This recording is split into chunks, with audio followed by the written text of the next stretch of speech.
I never thought a red scarf could make me shiver. But there it was, lying by the doorstep like a mockery, like a mark. The woolen fabric seemed soaked with the scent of someone else's warmth. I picked it up as if handling evidence carefully with 2 fingers. The scarf was clearly hers. A Christmas gift. I remember choosing it myself in the store, trying to find something bright, something lively. Just right for Emily, I thought back then. And here it was on the floor, though Emily was at work and I had just returned from my workout. My heart pounded like a hammer on an anvil. What the hell? I muttered, feeling a chill crawl down my spine. I tried to recall the last time I saw her wearing it. Yesterday morning? She said she was going to her mother's for the weekend. But why was it here, by the door? My palms were sweaty, my fingers clutched the wool nervously. A stupid thought crossed my mind, maybe someone planted it? But who would do that? I quickly ran through my acquaintances in my mind, they all seemed harmless. Or am I just closing my eyes to the obvious? I hung the scarf on the rack and froze, replaying every detail in my head, her words, her smile before she left. She was calm, as if everything was fine. So why this fear? Suddenly a thought pierced me. What if she didn't leave at all? What if I'm deceiving myself, not seeing what's right in front of me? A scarf on the floor, is it a coincidence or a sign? Goosebumps ran over my skin. I felt an invisible fist clench inside my chest. Why am I even doubting her? Don't I know her? But that red scarf. Why does it weigh on me so much? I sat on the couch, staring at the rack where the cursed scarf now hung. It looked foreign, as if it had appeared out of nowhere. I tried to calm myself. Maybe she just forgot it. It happens. Maybe she was in a hurry, dropped it on the floor, and didn't notice. But then why am I so tense? Emily came home in the evening, just as I had almost convinced myself that everything was fine. She smiled, kissed me on the cheek, as usual. I felt foolish. Does a normal person immediately suspect the worst because of a scarf? How's your mom? I asked, trying to sound casual. She's okay. Her blood pressure's acting up again, but otherwise, she's fine. Emily smiled, took off her jacket, and hung it next to the scarf. I noticed how her fingers froze for a moment as they touched the wool. But she continued as if nothing had happened. While she cooked dinner, I watched her movements. She seemed calm, even peaceful. What was I imagining? Emily had always been honest with me. The thought flashed through my mind, maybe I'm just tired and overthinking? Why are you so quiet? Emily looked at me over her shoulder. Oh, just tired after the workout, I mumbled, not looking away. I wanted to ask her directly, but I hesitated. What if she thinks I'm a jealous fool? What if she gets offended? Why ruin the evening with stupid suspicions? When she set the plates on the table and sat across from me, I tried to catch her eye. She calmly talked about helping her mom with paperwork. I shook my head as if trying to shake off the sticky feeling of anxiety. Maybe I'm just looking for a reason to doubt? But why? I love her. I trust her. And yet, the next morning I woke up earlier than Emily. Lying in bed, I looked at her sleeping face, trying to shake off the uneasy feeling. When she woke up, I mustered the courage and carefully asked, "How was it with your mom yesterday? Everything okay?" "Yeah," she stretched and yawned. We spent the whole day sorting out her documents. A couple of bills went missing. Her voice was soft and calm, but something clicked in my head. Documents? Yesterday she mentioned blood pressure. I forced a smile, trying not to show my confusion. Got it. You must be tired, huh? A little. But it's all good. When she went to take a shower, I stayed on the bed, feeling the pressure building in my chest. Why do such small inconsistencies make me so anxious? It's just words. Maybe I misunderstood? But still. Why did she say pressure and now documents? I got up, picked up the scarf, and turned it in my hands. A faint scent of perfume. I ran my fingers over the wool, trying to find something, anything that would explain its presence. Maybe she wore it before and I just didn't notice? Later, when Emily left for work, I decided to check her bag. A usual leather backpack, always messy. Documents, combs, lipstick, a few receipts. I felt something soft at the bottom, another scarf, but blue. So she took a different one. My heart pounded. Why am I doing this? If she's innocent, I'm just becoming a jealous paranoid. But if I'm right? All day, I tried to push away my anxious thoughts. At work, my colleagues noticed my distraction, but I couldn't find the words to explain. I didn't understand what was happening myself. When Emily returned in the evening, I noticed how her gaze lingered on the coat rack. Is something wrong? Her voice sounded wary. No, everything's fine, I forced a smile. Why does she look so calm? I thought I could let it go. Convince myself that it was all just a product of my fevered imagination. But something had changed. An invisible wall seemed to have risen between us. Emily continued to act as usual, cooking dinner, sharing little stories from work, laughing at silly videos on her phone. but I started noticing details. Sometimes she would sit in the kitchen for a long time staring at her screen. I heard faint notifications, but as soon as I got closer, the phone screen would go dark. She smiled at me over her shoulder, but something dark lingered in her eyes, like a shadow that wouldn't go away. One night, I woke up to the emptiness beside me. Emily wasn't in bed. I got up quietly and walked into the living room. Her face was illuminated by the dim light from her phone. She was whispering to someone, and when she noticed me, she flinched. "Why aren't you sleeping?" Her voice was calm, but there was a flicker of embarrassment in her eyes. "Just wanted some water." I felt my heart race. "Go back to bed. I'll be right there." A cold weight settled in my chest. I returned to the bedroom and forced myself to lie down. I listened to her carefully putting away the phone and her cautious footsteps approaching. She lay down beside me again, pulling my hand to her. "Are you okay?" she whispered. "Yeah, just can't sleep," I muttered. The next morning, everything seemed normal. I tried to distract myself with work, but my thoughts wouldn't let go. Snatches of phrases, her silhouette in the glow of the phone, the nervous flick of her hand when she saw me at the door, everything spun around in my mind. In the evenings, I began to notice how she would hide her phone under the pillow or place it face down. Maybe I really was becoming paranoid? Don't normal people do that too? But one evening when she went to the kitchen again, I picked up her phone. It was locked. I knew the password. We never kept such things from each other. But now the password didn't work. My fingers trembled and I carefully put the phone back. When she returned, I tried my best to look calm. "What were you doing?" she asked with a smile. "Just thinking about a project." She came closer, wrapped her arms around my neck. I felt her warmth, but inside I was tearing apart. What am I doing? Why am I trying to catch her in something? Why can't I just ask? And yet, why did she change the password? I couldn't keep pretending that everything was fine. Something kept pushing me to check every little thing, her phone, her mannerisms, her words. Since I noticed the new password, my thoughts latched onto every gesture. I felt obsessed. At work, I became increasingly distracted. My colleagues noticed my gloom, but I just brushed it off. How could I explain that a suffocating fear was growing inside me? That I was no longer sure of the woman I loved? That day, I decided to talk to Emily's friend, Jen. We met at a small cafe on the corner. Jen was always friendly, sometimes overly caring. I hoped she could help me make sense of my doubts. "Everything okay? You look like you haven't slept," she noted as I sat down. "Yeah, just a lot of work," I lied. "Listen, Jen, do you happen to know if Emily's been meeting anyone lately?" She frowned a little, clearly caught off guard. "I don't think so. We haven't seen much of each other lately." "Why are you asking?" I hesitated, feeling tension spread through my body. "I just have this strange feeling that something's going on." Jen leaned closer, her voice softer. "Are you serious? Do you think she's cheating?" I dropped my gaze, unable to say it out loud. But Jen seemed to understand. "Recently, I saw her with some guy in the park. They were holding hands. I didn't want to mention it, but you asked." Everything inside me collapsed. I tried to imagine the scene, but my mind was blank. "Are you sure?" My voice was shaky. "Yes. They looked like a couple." I don't remember how I said goodbye to Jen. My thoughts were tangled with pain, like a torn film strip. If it's true, what am I going to do? At home, Emily greeted me as usual, a smile, a hug. I responded mechanically, as if watching her through foggy glass. Jen could be wrong, could have mixed things up, but I couldn't just leave it like that anymore. "How was your day?" she asked, wrapping her arms around me. "Fine," I managed to say. Her gaze lingered on my face a little longer than usual. She clearly sensed that something was wrong, but I didn't want to look her in the eyes. If Jen was telling the truth, how could I pretend? That night, I barely slept. Images, Emily and the stranger in the park, haunted me, refusing to let me rest. I picked up that red scarf again, as if it held the answer. Why was Jen so confident when she said it? Why had Emily become distant? Why didn't I believe her words anymore? And why did I feel like my whole world was falling apart? I couldn't concentrate at work. Jen's words drilled into my head, tearing apart the last shreds of faith. Emily with another man. Hands entwined like lovers. I kept replaying Jen's words over and over, trying to find even a shadow of a mistake. Maybe Jen just confused someone? Maybe she saw someone who looked similar? The next day, I couldn't take it anymore. I called Jen. "Are you absolutely sure it was Emily?" I asked, trying not to reveal the tremor in my voice. "Yes, Dan."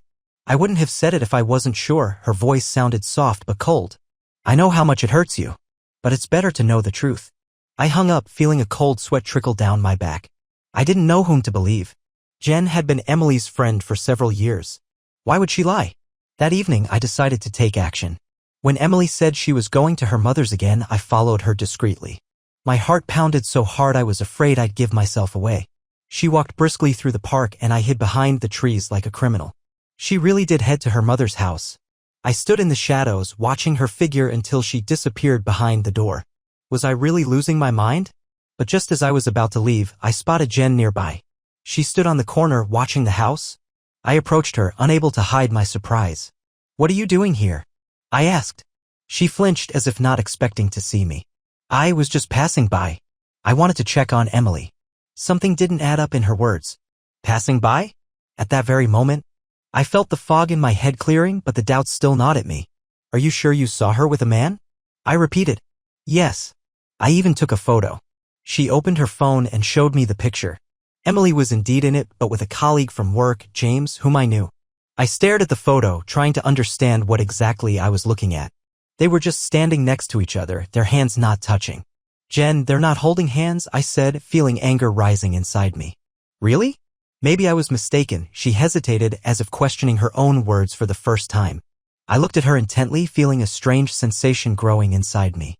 "Then why did you say they were holding hands?" Her eyes darted to the side. For a moment, confusion flashed on her face, but she quickly regained her usual calm. "Maybe I just thought so. I just wanted to help you understand the truth." But I was no longer listening. My mind suddenly sobered up. Why was Jen here at the same time? Why were her words starting to fall apart? When I got home, Emily was already there. She was talking about her mother, about her new doctor. I tried not to show how everything was boiling inside me. But now I knew one thing: my problem wasn't with Emily. It was with Jen. Why was she trying to ruin my marriage? I couldn't just sit back anymore. Something about Jen's behavior kept nagging at me. Her odd glances, her clumsy explanations, her attempts to drive a wedge between Emily and me. I didn't know why she was doing it, but I was sure something was wrong. That night, I lay awake for a long time. Emily was breathing softly beside me, completely unaware. I remembered how she hugged me in the kitchen, how she cooked dinner with the same care as always. Maybe I was just looking for a problem where there wasn't one? But Jen's words kept buzzing in my head like a swarm of annoying bees. Why was she so sure of something that wasn't true? Why did she show that photo as if it was proof? And why was she near Emily's mother's house that evening? The next day, I decided to meet Jen again. This time, no hints, no tricks. I wanted the truth. I called her and suggested meeting at the same cafe as last time. She agreed without any questions. When I arrived, she was already there with that same red scarf around her neck. I froze for a moment as if I had seen a ghost. The very scarf I found by the door. Now I saw it on her. "Hi," Jen smiled. "Did something happen?" "Yes," I sat down opposite her, trying to hide my anger. "You said you saw Emily with another man. But in the photo, it's just a colleague. Why did you lie?" Jen hesitated but quickly composed herself. "I didn't lie. I just thought that he might be the one. You know how men sometimes act around married women." I stared at her face, trying to read the truth. Her eyes darted around like those of a trapped animal. "You deliberately told me that, didn't you? You wanted me to start doubting Emily." "Why?" She sighed softly, lowering her eyes. "I just wanted to help you. I thought that if you knew the truth, you would finally understand that you deserve better." My heart pounded harder. I wasn't expecting to hear that. "What do you mean?" Jen raised her eyes, tears glistening in them. "Dan, you've always been too good for her. I've seen how you suffer because of her lies, how she uses you. I just wanted to show you that there are people who value you more." A surge of anger flared up inside me.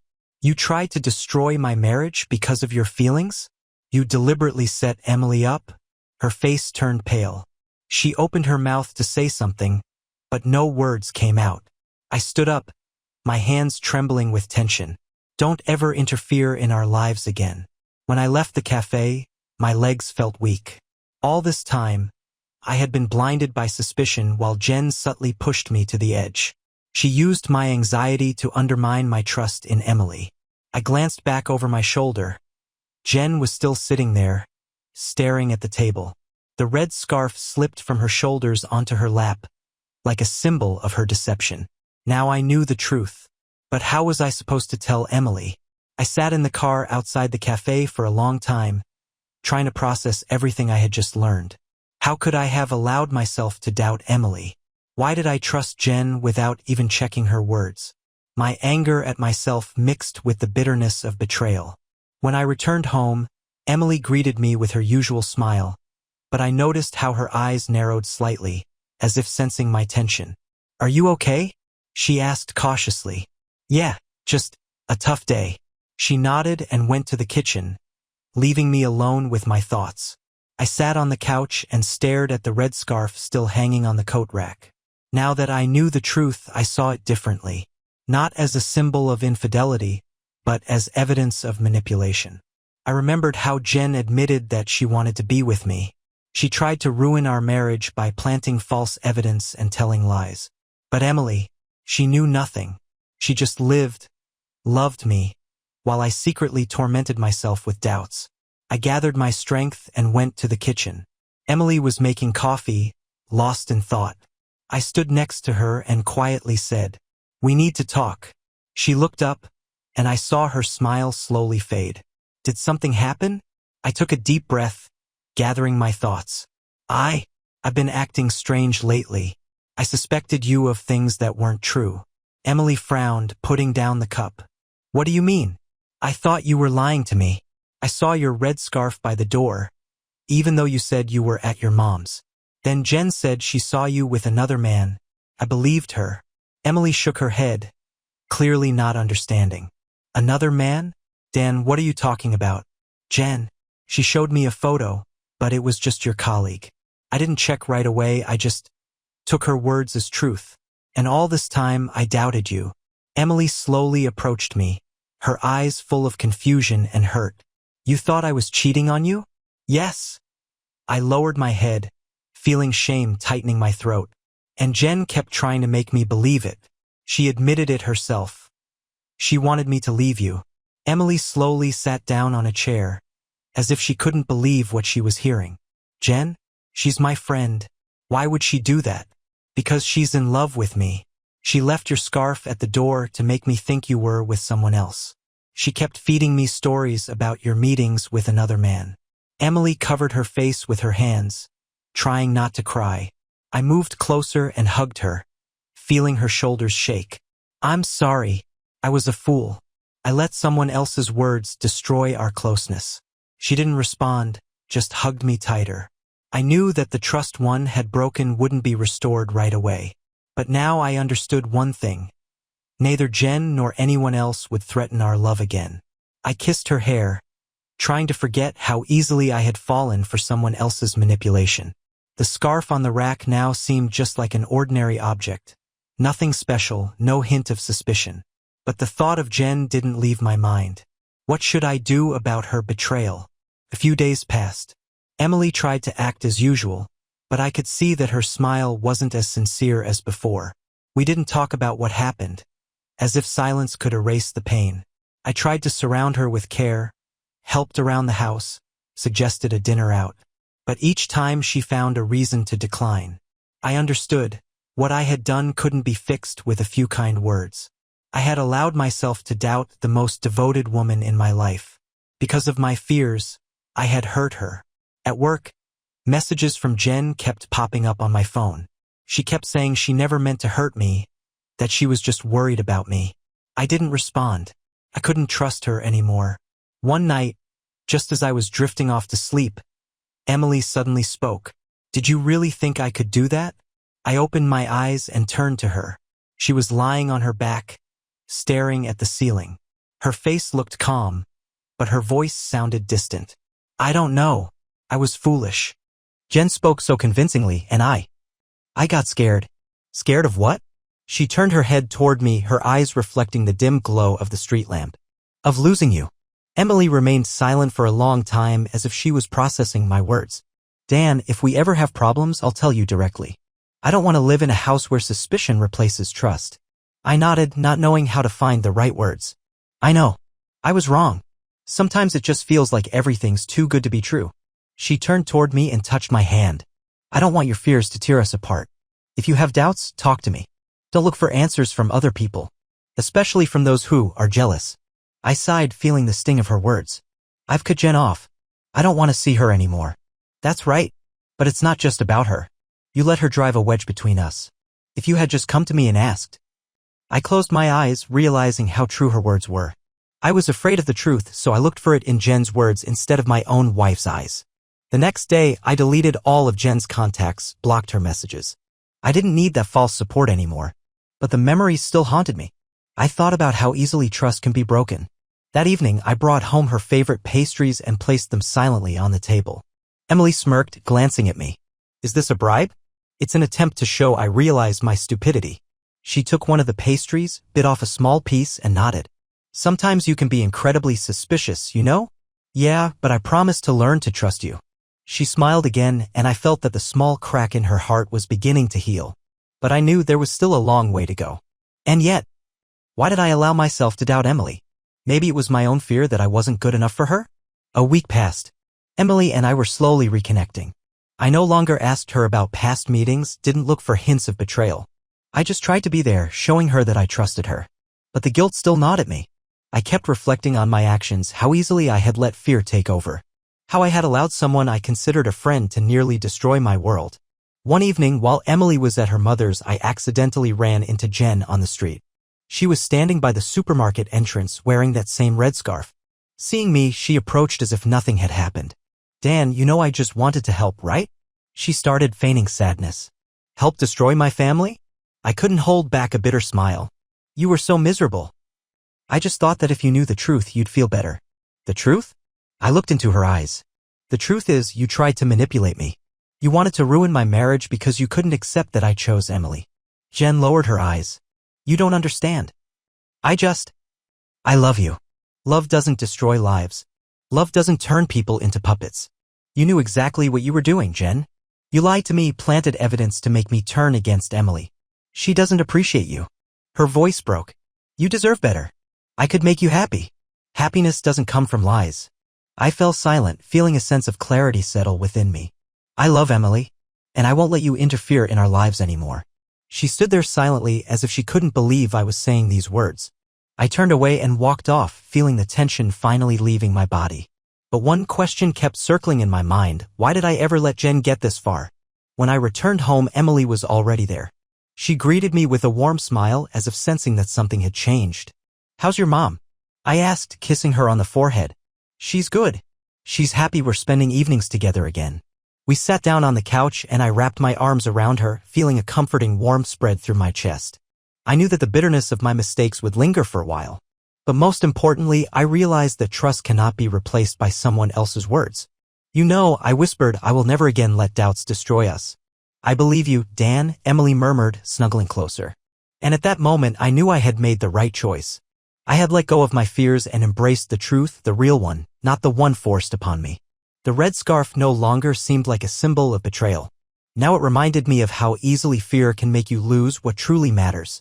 And although I may never be able to erase the memories of this nightmare, I've learned one thing: to love means to trust.